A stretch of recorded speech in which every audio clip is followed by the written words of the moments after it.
Now it's my pleasure to bring in a very special guest.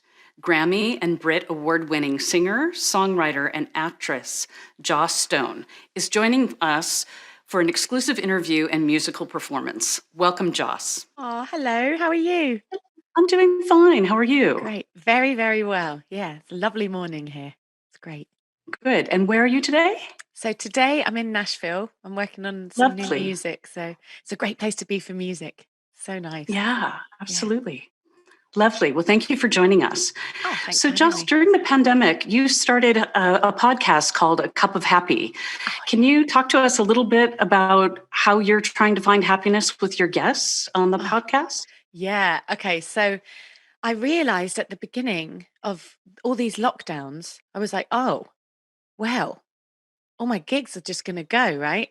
So Mm, you realize that your job and your purpose, if you're in the arts, or performance arts, actually, not all the arts, but just the performance arts, which require people to turn up, you realize that your kind of whole purpose has been removed in a way. So I thought, oh, how could I continue with that, but just in a different sphere? So I kind of see mm, my job as not just music. Music is the way that I do it, but my job is to help people feel good. That's it. That's mm. what we do. We help people feel good with melodies and lyrics, and if you're lucky, you might make a little dance move that works out. I'm not one of those people, but I know a lot of artists are.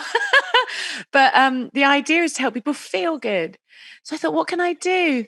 And my friend, he does podcasts for a living. He's been doing them for years.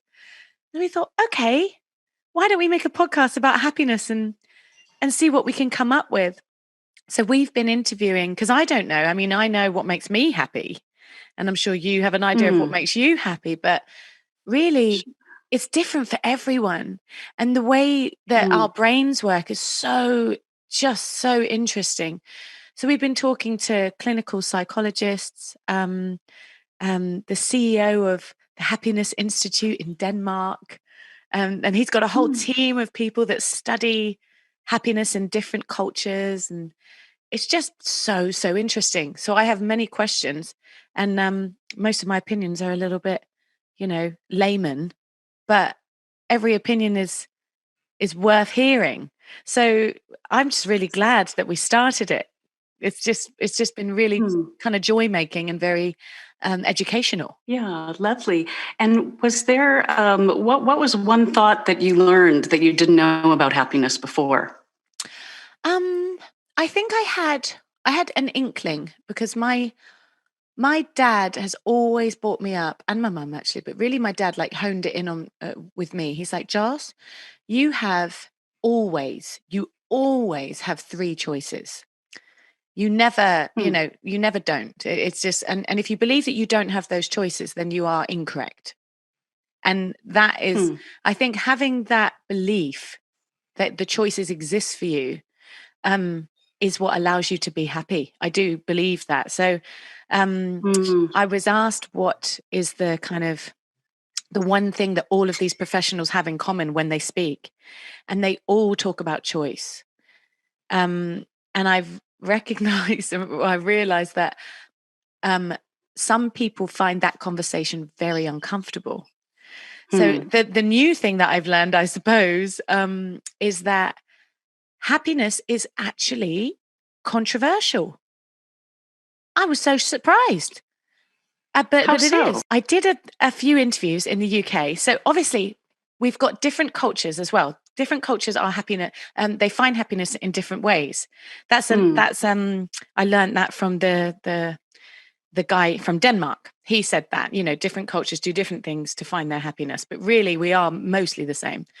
But I noticed in the UK, which is where I'm from, um, the conversation of happiness and the idea that you might have it, or the opportunity to have it, or the choices that you make kind of either result in it or don't result in it, um it pissed people off. I Mm. don't know. I found it Oh very my. interesting. I think it's because when we're in a state of stress, um Mm. you don't want to hear somebody come along and tell you, don't worry, it'll be all right, you can be happy. Because it kind of Yeah. takes your heartache, it takes your pain and it minimizes it. But that's not what we want to do. Of course, you want to recognize it and then make those choices and those steps to work on it and fix it and diminish your pain. But I think I can simplify things a little bit too much, which maybe people feel that it's just minimizing their pain and making it less real. So that recognition is important, and then empathizing as opposed to Absolutely. just sort of putting a veneer on it and saying it'll be okay. Yeah, I think you have to recognize it and empathize. But if you stop there, you will be miserable because you can't just recognize it all the time. You have to then do something, you know. Have some So action steps. yeah, Some yeah, it's choices weird. to make. I sound like I'm like one of those self-help book people now, and I didn't mean to do that at all. It just kind of happens, you know. I think within these conversations, I've turned into a weird analyzer of people's thoughts and feelings. Whereas before I just would be like, hey, let's make these people happy and sing a song. Now it's actually we're delving into it and picking it apart. It's like it's actually more productive. Yeah. So, Joss, today you're in Nashville, so you're traveling a bit, but in general, our social gatherings are reduced to almost nil. What has been your inspiration in the times that we're living in? Well, normally I can't pinpoint inspiration. I kind of just walk through life and like, you know, talk about everything.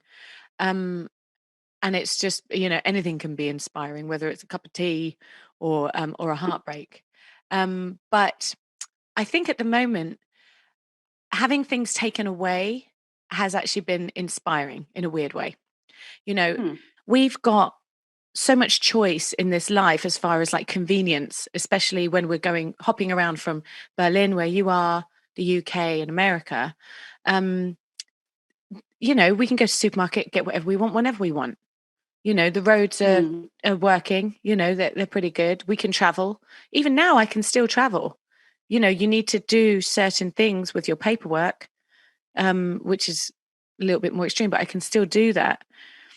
But when the government turns up and says, we're making a new law where you can't see your best mate at the same time as seeing someone else or whatever, you start to feel like restricted. And then you start to appreciate more so the times when that wasn't the case.